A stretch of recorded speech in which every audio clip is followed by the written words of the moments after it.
A lo largo de la serie hemos ido abordando diferentes puntos importantes en el tema de límites. Hablamos de la descripción del caos, ¿verdad? Hicimos una descripción del caos en las relaciones, abordando este tema desde los extremos de la falta de límites. En un lado hablamos del narcisista y del otro lado del hiperempático. Bueno, aquí está bien hacer una aclaración y es que el narcisista es un extremo, pero viene desde, en este lado del caos de las relaciones, viene desde un egoísta hasta un narcisista, ya es el lado más extremo. No podemos caer en asumir que todo aquel que es egoísta es un narcisista, porque son varias cosas las que entran ahí, pero seguramente que nos pueda ayudar mucho reconocer estas cosas, ¿no? Reconocer este tipo de comportamientos. Y del otro lado, del caos en las relaciones, hablamos del otro extremo, pues, de lo que está en el otro extremo, y es el hiperempático, que puede ir quizás desde alguien sensible hasta el lado más extremo, que es alguien que es hiperempático.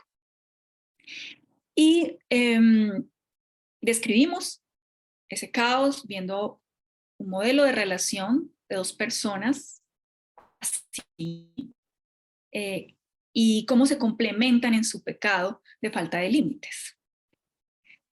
En otro capítulo, en otra serie del estudio, hablamos acerca de la descripción de los límites.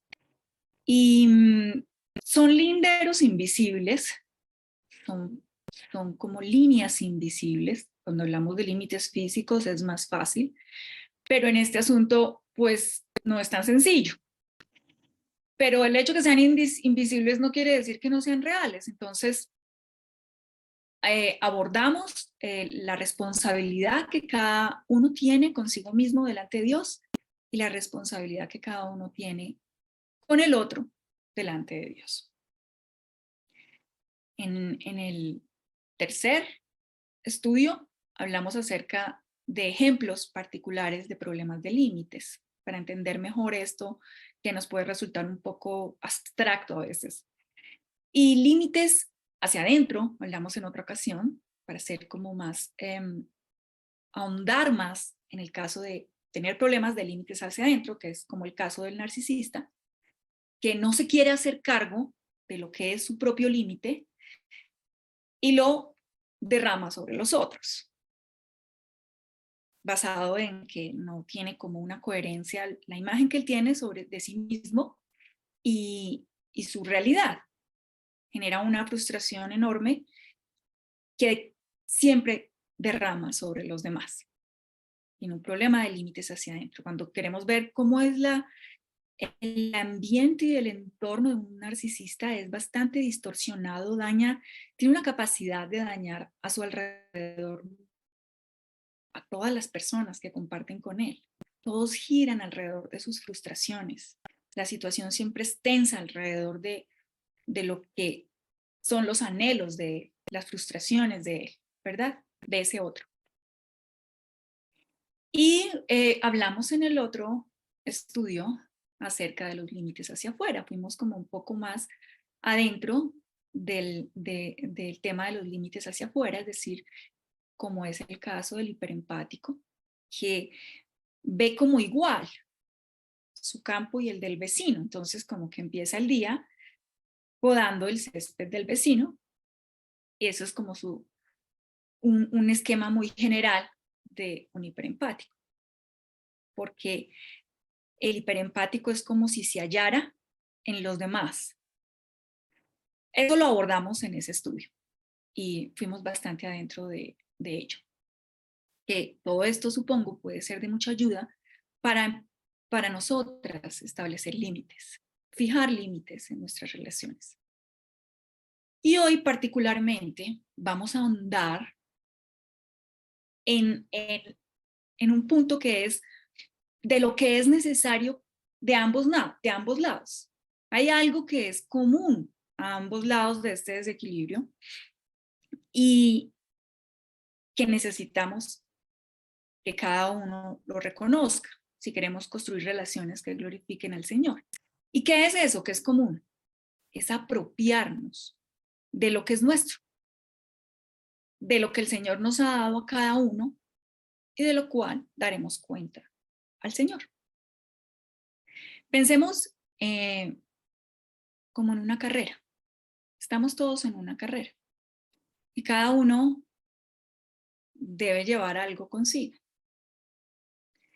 en esa carrera. Y al mismo tiempo, como no se trata de una carrera comparativa de quién llegue primero, entonces también tiene que ver con el otro, porque no es como que yo gano si el otro pierde. Como no se trata de esto en términos, hablando en términos de nuestra vida cristiana como si fuera una carrera. No es en comparación, no es que si alguien llega primero, entonces yo perdí. Desde ese punto de vista, pensemos en eso, en esta carrera de nuestra vida cristiana. Cada quien debe llevar algo consigo mismo, pero también tiene algo que ver con el otro, porque lo que somos también se extiende hacia el otro. Entonces, veamos estas dos, esa misma responsabilidad que el Señor nos dio a cada uno, que tiene que ver con dos cosas, con ser santos, y nadie puede ser santo por otro, sino que es un compromiso, una responsabilidad con nosotros mismos delante del Señor, con nuestra mente, nuestros afectos, nuestra voluntad delante del Señor y con nuestro cuerpo también. Y por otro lado, la gran comisión.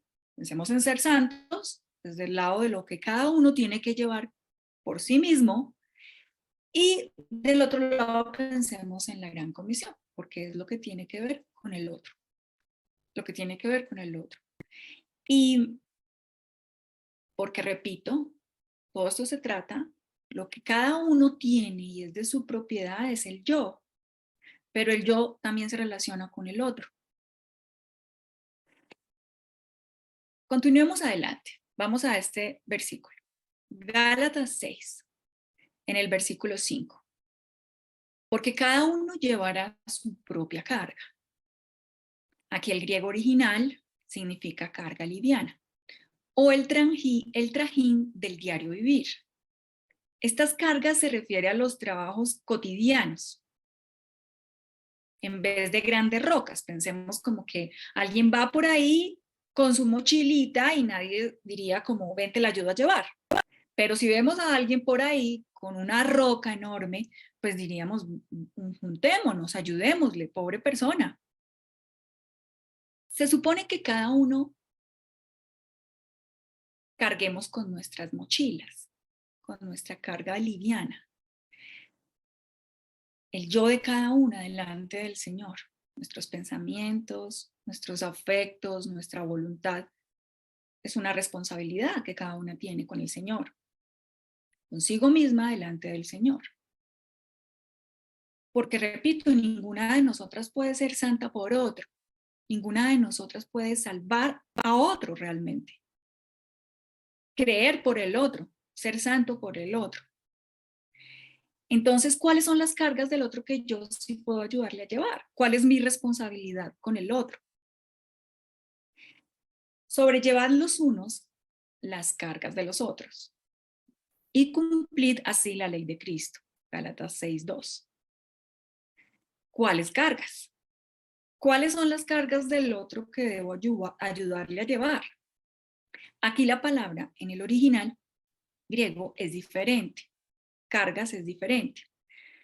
Y significa exceso de carga. Ya no es una carga liviana como en el versículo anterior, cada uno lleve su propia carga, sino una carga pesada. Pesos agobiantes, enormes cargas que nadie supone que otro pueda llevar por sí solo. Ejemplo, vimos el ejemplo de alguien llevando algo muy pesado. Podríamos hablar en términos reales como un luto, violencia intrafamiliar, una enfermedad terminal, un divorcio, un hijo enfermo o quizás un hijo muy perdido en las cosas del mundo. Y que no tienen la suficiente fuerza recursos y conocimiento para llevarla y necesitan ayuda. O sea que no solamente lo define la carga y las circunstancias, porque alguien puede estar atravesando por unas circunstancias muy difíciles, pero tener quizás la madurez espiritual para llevarlas. O alguien puede estar nuevo en la fe y lo más cotidiano le resulta muy complejo. No tiene la fuerza, los recursos y el conocimiento para llevarla. Necesitan ayuda. Obviamente la fuerza no se la vamos a dar nosotros al ayudarlo. Hablando en el caso de esta suposición de alguien nuevo en la fe, de un bebé espiritual o de alguien inmaduro espiritualmente hablando. No solamente lo definen las circunstancias, sino su conocimiento acerca de la palabra, acerca del Señor, acerca de quién es Él delante de Dios. Y sus recursos quizás son pocos, ¿no? La fuerza al final siempre la va a hallar en el Señor, pero hay mucho que podemos hacer por el otro. Sin embargo, todas tenemos un límite en el sentido del tiempo. Por mucho que alguna quiera aquí, nunca podrá estar para todas. Por ejemplo, vamos hice una serie de pasos, son 8. Más que de pasos, son pensamientos que tenemos que tener presentes, en los que tenemos que afirmarnos, en lo que tenemos que trabajar internamente cada una para avanzar en este tema de fijar límites. Y el primero, en el que quizás me voy a extender un poco, es en el hacer un examen de conciencia. Ese es lo primero que debemos hacer. Es como evaluarnos. ¿Cómo estamos frente a este tema de límites? ¿De qué lado estamos? Lo primero es obtener conciencia de quién somos. Cada una deberá darse cuenta de su cuerpo, de sus sentimientos, de sus actitudes y conductas, de sus pensamientos, de sus habilidades, opciones, deseos y límites. Vamos a desglosarlos cada uno. De tu cuerpo, ¿por qué del cuerpo? Primero hace parte del yo. Y porque tu estado de salud, tu forma de alimentarte, de descansar, de ejercitarte o la falta de ejercicio, son indicadores importantes de tu falta de límites. Si culpas a otros o si simplemente decides ignorarlo. En estos ejemplos, o digamos en este desglose que voy a hacer, un ejemplo es si culpas a otros y el otro es si decides ignorarlo. No es como que el uno es bueno y el otro es malo, ¿no? Son ambos extremos del caos, pero uno desde el problema de límites hacia afuera y otro desde el problema de límites hacia adentro. También tendrás que hacer un examen de conciencia en cuanto a tus sentimientos, a tus emociones. De si usas tus emociones para controlar al otro o si tus emociones están siendo controladas por otro. ¿Sí? Porque quien es el egoísta, el crítico y hasta el narciso, de ese lado del desequilibrio, pues ¿qué es lo que hace con sus emociones? Las usa para controlar al otro. Por eso es que el narcisista se reconoce porque derrama sus frustraciones sobre el otro, ya sea a manera de pesar, de generar lástima, o a manera de culpa, de culpar al otro. Depende de la relación y del lazo de control que tenga. Vamos a poner un ejemplo, madre e hija. Yo redacté este ejemplo. Andrea, hija de Miriam, siempre está muy atenta a complacer a su madre. Al casarse se mudó a otro país por el trabajo de su esposo, pero siempre está muy pendiente de su mamá, hasta el punto de que se ha convertido en un problema con su esposo y sus hijos, porque Andrea siempre quiere pasar el tiempo de sus vacaciones en casa con su madre. aquí está el punto, la razón. Porque sabe que de no hacerlo se pondrá muy triste. Pero su esposo y sus hijos quieren conocer a otros lugares, incluso Andrea, y pasar un tiempo en familia, en un lugar distinto a la casa de la mamá. Pero ella se siente fuertemente cargada por la tristeza que a su madre le produce la soledad. Aquí tenemos un ejemplo de una relación desequilibrada en el tema de límites, porque vemos que Miriam, la mamá de Andrea, experimenta soledad. Muchos experimentamos soledad. Seguramente la misma Andrea también. Aunque alguien esté rodeado de mucha gente, puede sentirse solo. Y esto pasa. El problema es lo que hace Miriam con su soledad. ¿Qué hace? Culpa a su hija. O sea que el escenario ideal para Miriam es que Andrea nunca se hubiera ido de su casa y que siempre estuviera con ella. Y quizás ahora el escenario ideal sería que todos vivieran con ella. Pero del otro lado tenemos a Andrea, que se siente responsable de la tristeza que a Miriam le produce la soledad. Entonces, cuando estamos haciendo esta tarea de autoobservarnos, tenemos que mirar cómo es que nos movemos en cuanto a nuestras emociones, en nuestro mundo, en lo que estamos experimentando y viviendo, cuál es nuestra conducta, nuestra actitud frente a nuestro diario vivir o a nuestras relaciones. Si somos como Andrea o si somos como Miriam. Si usas tus emociones para controlar al otro o si tus emociones están siendo controladas por otro. ¿Qué vas a tener que tener en cuenta también en este análisis? Dijimos ya, el cuerpo, las emociones, los sentimientos. Ahora también tus actitudes, de si eres demandante y controladora, o si cada mañana primero te sintonizas con los que te rodean para definir tu día. Siempre estás como inclinada frente a las demandas de los otros. ¿Cuál es tu caso? También vas a tener que analizar tus conductas, de si eres crítica, implacable con los que te rodean, si siempre estás, cuando estás analizándote en relación a otros, porque esa es una conciencia que todos tenemos, una que es como social, que tiene que ver con los otros, ¿cierto? ¿Cómo estoy yo en el entorno? De un lado del problema de límites está esa conducta que es crítica. Siempre que está analizando a los demás, pero eso también tiene que ver con ella misma, quizás el ser crítico es porque se nota menos sus propias debilidades, defectos, pecados. Al ser crítico, se enfoca, pone las luces sobre el otro en temas de defectos o pecados.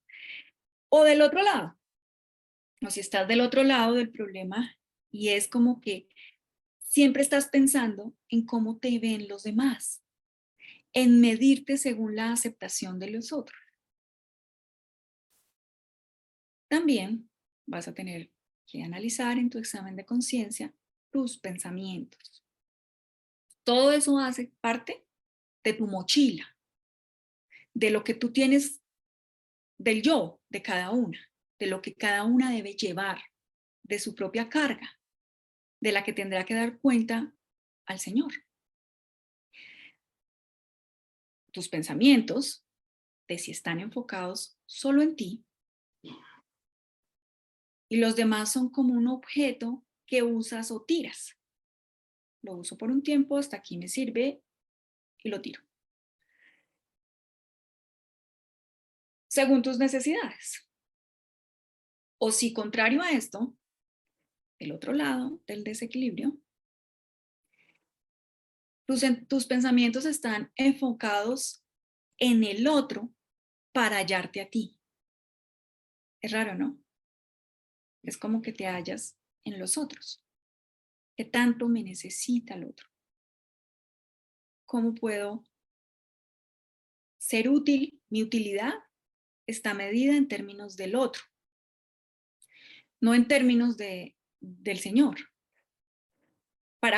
Como que te construyes desde la necesidad del otro que tú intentas suplir. Esto es para ayudar un poco a que nos identifiquemos, porque creo que gran parte de salir de este tema, de este problema de límites, que puede ser tan doloroso, que nos puede causar tantos problemas, es poder observarlo. Poder observarnos a nosotras mismas y ver con claridad en dónde estamos. Recordemos que estamos hablando de desequilibrio. No es que ayudar al otro sea un problema, no es que pensar en el otro sea un problema. El problema es que estamos describiendo asuntos desequilibrados. Vamos ahora con este mismo asunto del examen de conciencia, pero ahora con tus habilidades y limitaciones. Eso es algo que también tienes que analizar. Tus habilidades y limitaciones. Si eres consciente de ellas o quieres tapar tus debilidades usando al otro, apropiándote de las habilidades de otros para construirte, teniendo al otro como un objeto. Esto es del lado del egoísmo, del narcisismo, de las conductas críticas, demandantes, implacables. Las habilidades son algo de lo que, yendo al extremo, el narcisista no es consciente. No es consciente, sino que siempre está parado en sus frustraciones, no se hace cargo del yo, entonces él las habilidades que puede ver son las de los otros, para usarlas. Para usarlas. Ese es un extremo del problema del amor excesivo hacia sí mismo. Pero del otro lado del desequilibrio, como que tus habilidades están ocultas tras una falsa modestia, que solo logran servir como un objeto que otros usan, sin un propósito claro. En un caso, en el problema de límites hacia adentro, las habilidades y las limitaciones, no es consciente de ello, de esas habilidades que tiene, siempre ve las habilidades de los otros para usarlas. Finalmente, la imagen de él está tan idealizada y tan fuera de la realidad que trata de cuadrar esa realidad que vive con su ideal usando al otro, porque todo lo merece, ¿no? Pero del otro lado está el que se construye, o más bien como que se esconde en términos en términos de habilidades, esconde esas habilidades, están realmente a la sombra de una falsa modestia, pero que solo sirven como un objeto que el otro usa, pero no tienen un propósito claro.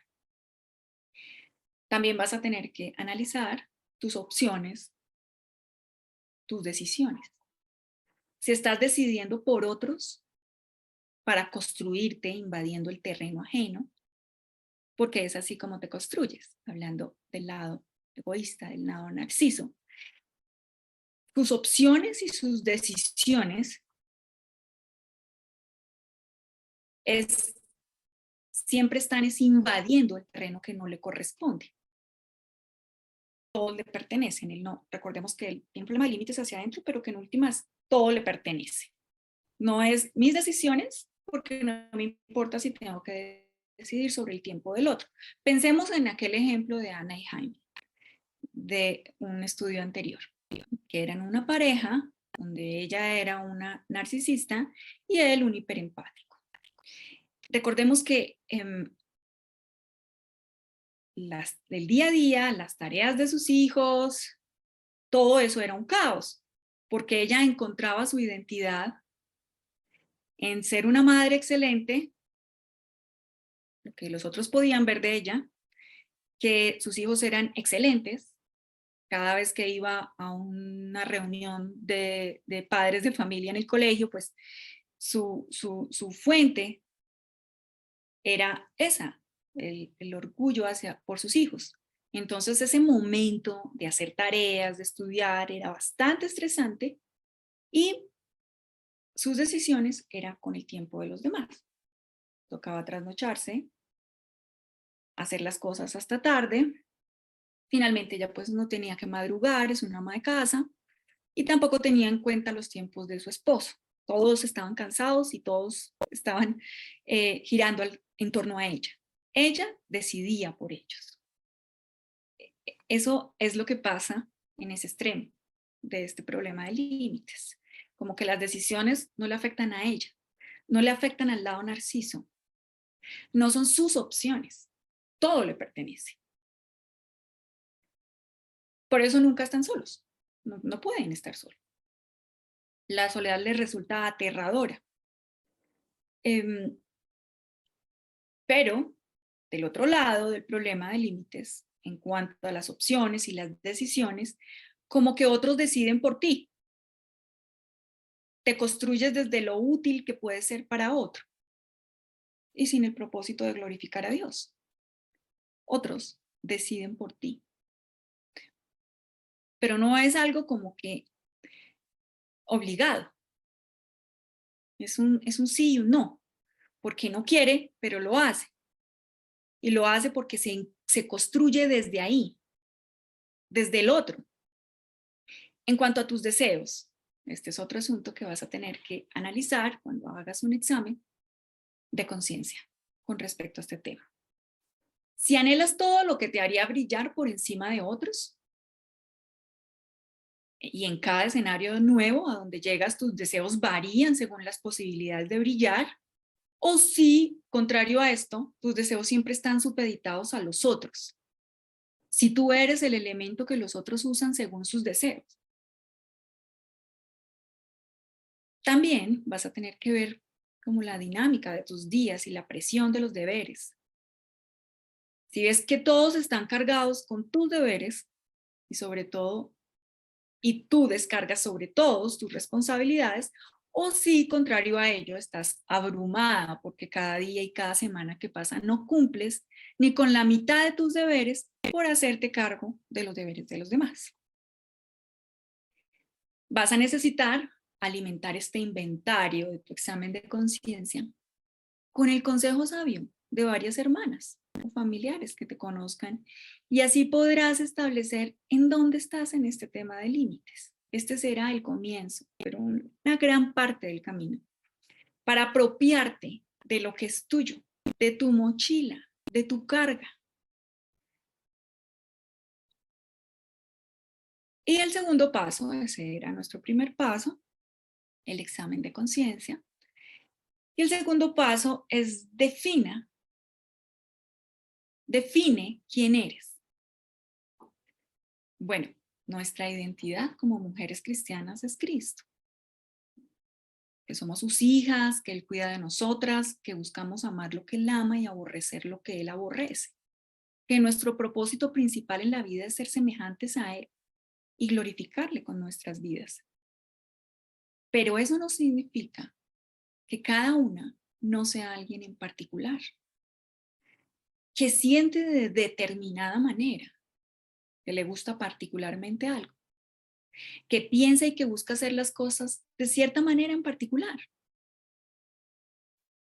Aunque tengan el mismo espíritu, cuando las llevamos a cabo, cada una lo hace de una manera diferente. Aunque tengamos el mismo espíritu de glorificar a Dios, esto lo digo porque lo digo en términos de los que no son nuestras opciones como mujeres cristianas. Esa es nuestra primera responsabilidad, que nuestra motivación en todo sea el Señor. Pero en donde nos diferenciamos y donde cada una debe ser diferente es en cómo lo vamos a hacer. Es de esa manera particular en la que lo vamos a hacer. Cada una piensa de una manera en particular y busca hacer las cosas de una manera. Ser semejantes a Cristo no es anularnos. sino que desde nuestra particularidad seamos semejantes a Él.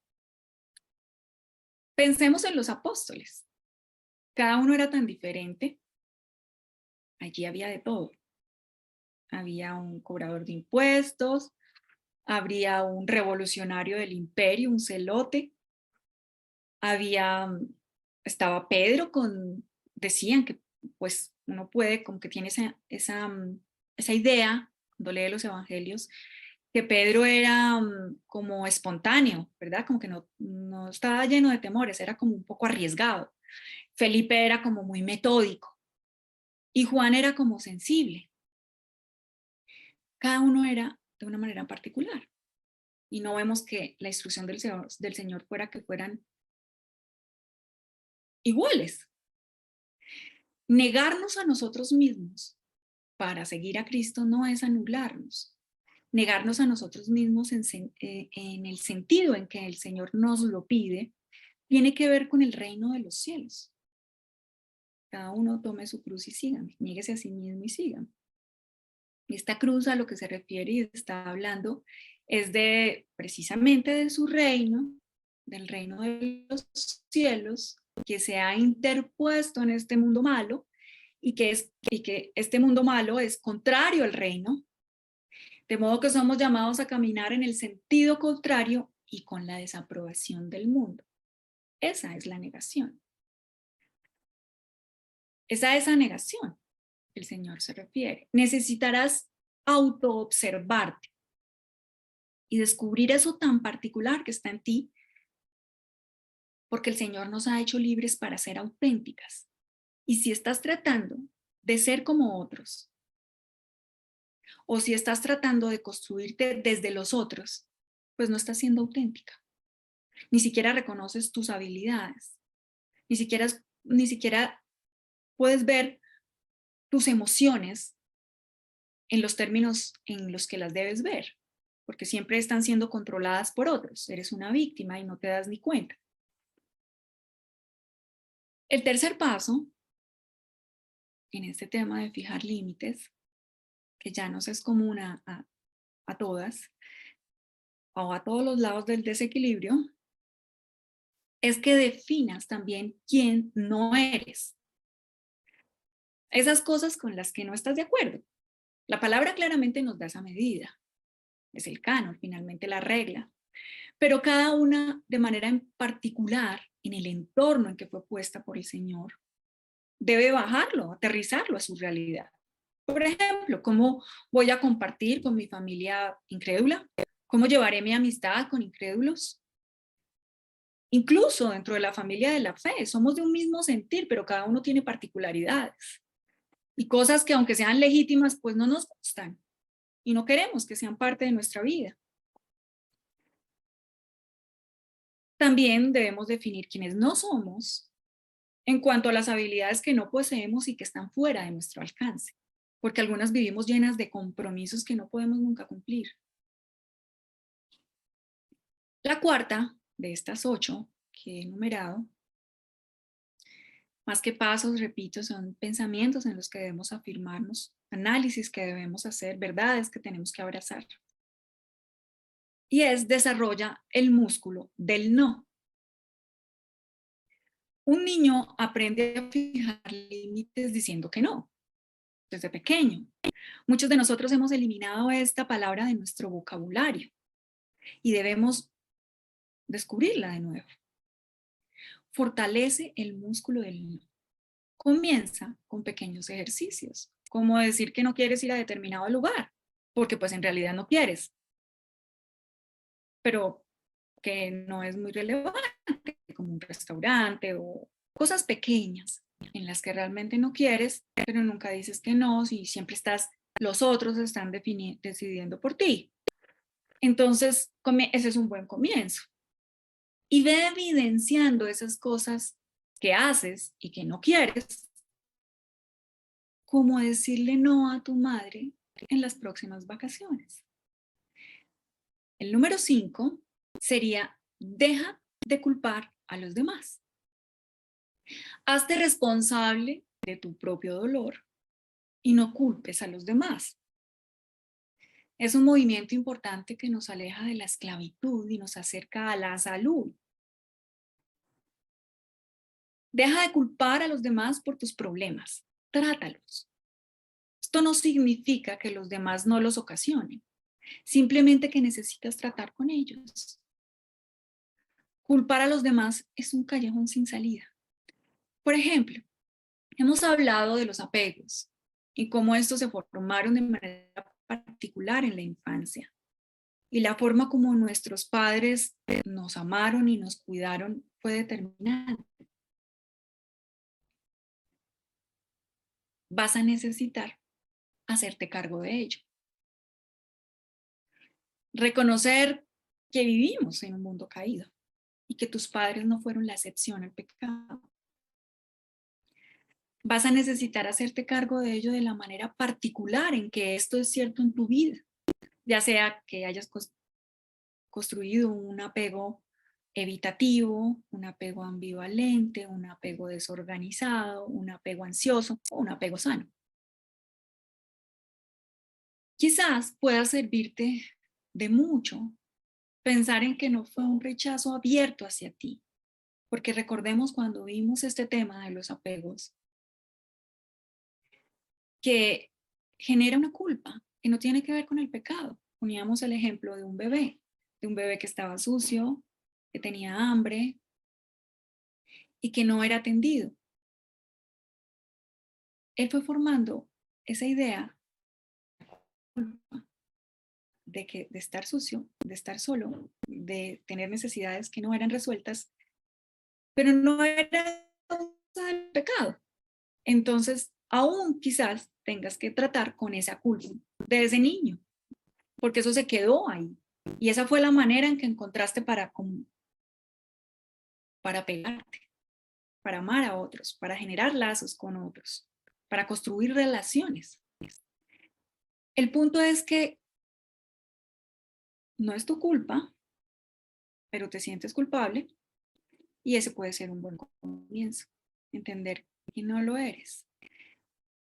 Entrar a culpar a tus papás, tendrías que medirte primero tú, ¿no? Porque aunque no fue culpa tuya, seguramente hoy tú sí seas mamá y también te hayas equivocado en muchas ocasiones.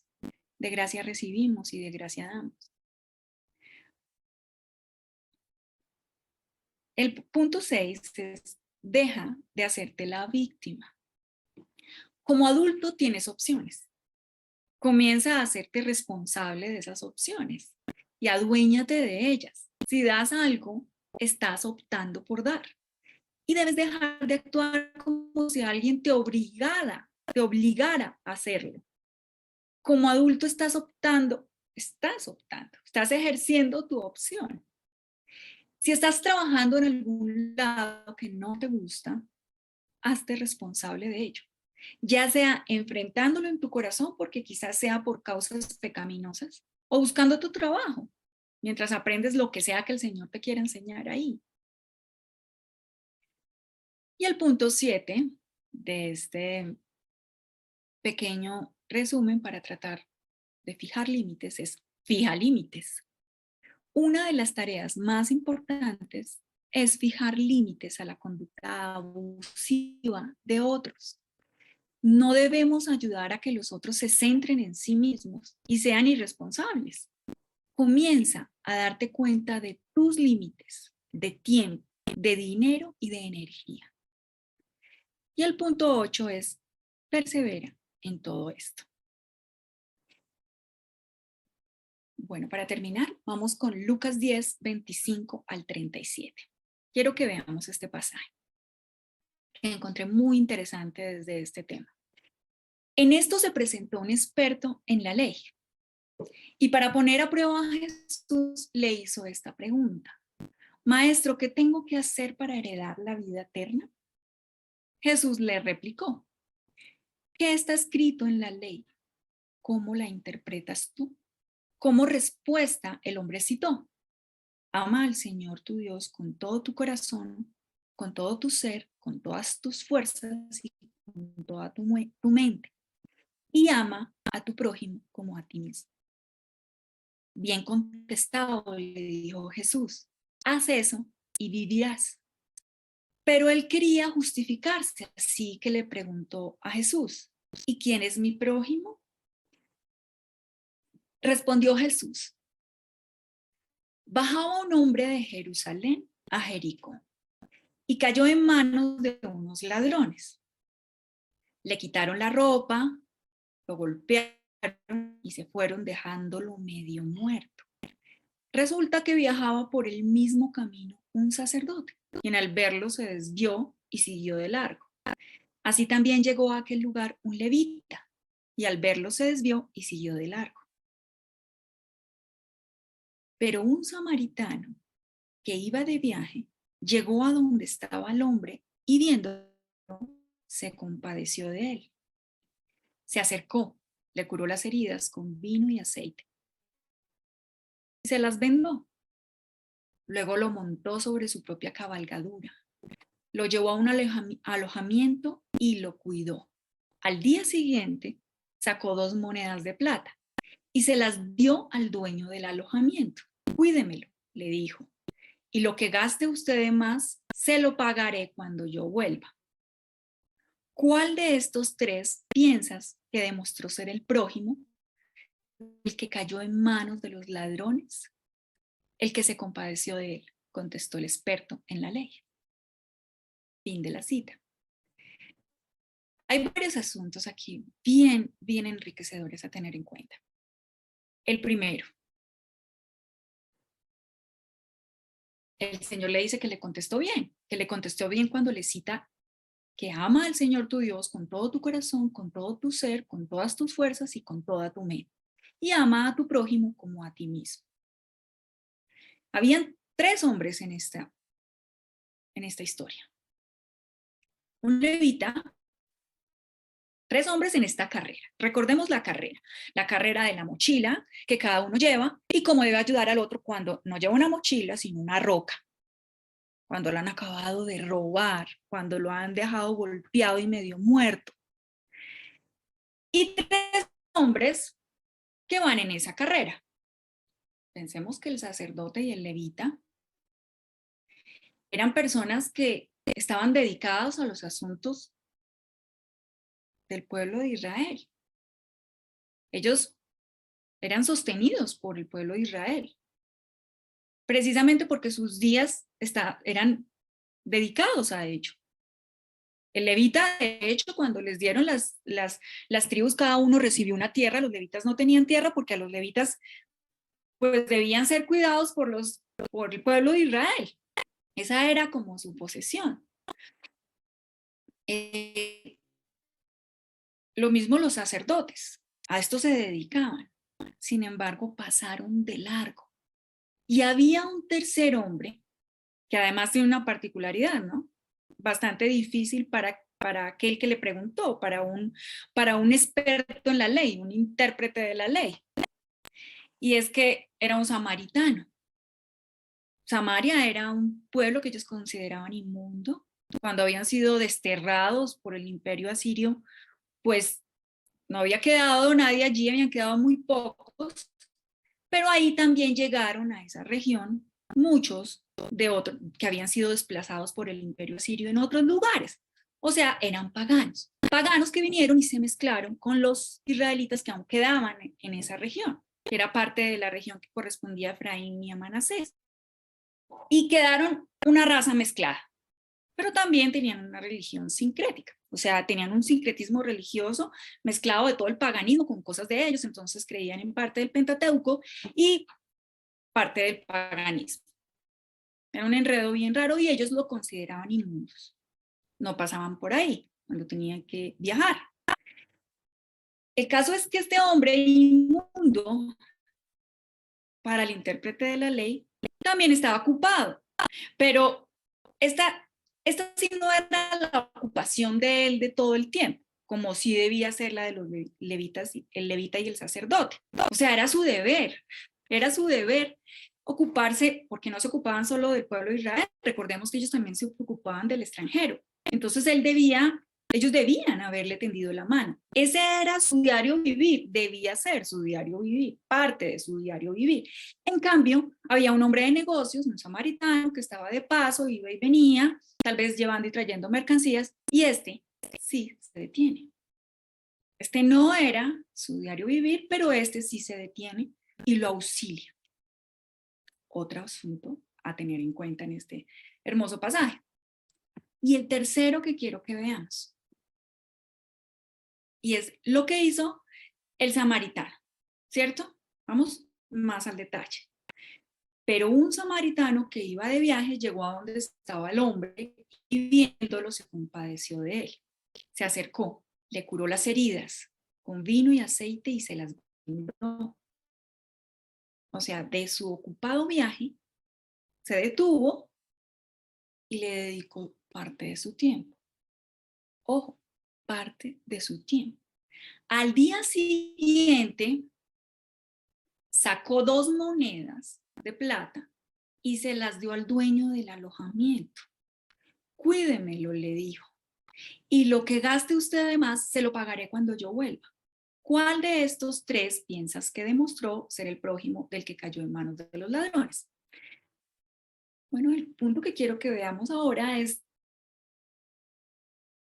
él se dio, el samaritano, con límites de tiempo, de energía. Él tenía unos deberes propios. Él hace un alto en el camino, lo cura, le venda sus heridas, pero al día siguiente va y lo lleva y le paga a alguien para que se lo cuide y le dice que si va a necesitar más que esas 2 monedas cuando él regrese, porque estaban sus viajes de negocios, pues se las daría. Pensemos por un momento si este hombre herido, mal herido, que acaban de robar, fuera un narcisista. Le diría algo como, ¿me vas a dejar sin importarte mi situación? ¿Pones por encima tus intereses ante esta situación tan difícil que estoy viviendo? ¿Será tu culpa si empeora? Podría ser algo como eso, ¿verdad? El buen samaritano, el que debía responder de acuerdo a la palabra, el que respondió de acuerdo a la palabra, estaba haciéndose cargo de su responsabilidad consigo mismo delante de Dios, en su trabajo, su sustento, de ir y venir en sus viajes de negocios, y con los demás, porque se detuvo, solo que lo hizo en la medida de sus posibilidades. Una respuesta en la medida de gracia y verdad para el samaritano. De gracia por cuanto fue movido a compasión por el hombre que habían robado y golpeado. Y de verdad por cuanto actuó en la medida de sus posibilidades y responsabilidades. Con esto damos por terminado nuestro estudio. Oremos para terminar. Gracias, Señor, por tu palabra. Gracias por los medios, Señor, de gracia, en la que la gracia viene a nosotros y nos da claridad y nos enseñas a pensar como a ti te agrada. Es en tus pensamientos, es en tu voluntad que nosotras seremos libres para ser auténticas. Gracias, Señor, por este tiempo, por este estudio. Gracias por cada una de las hermanas que participan aquí. Tú conoces las necesidades de cada una en este tema. Te pido, Señor, obres en sus corazones y en sus vidas. Te lo hemos orado en el nombre de nuestro Señor Jesucristo. Amén.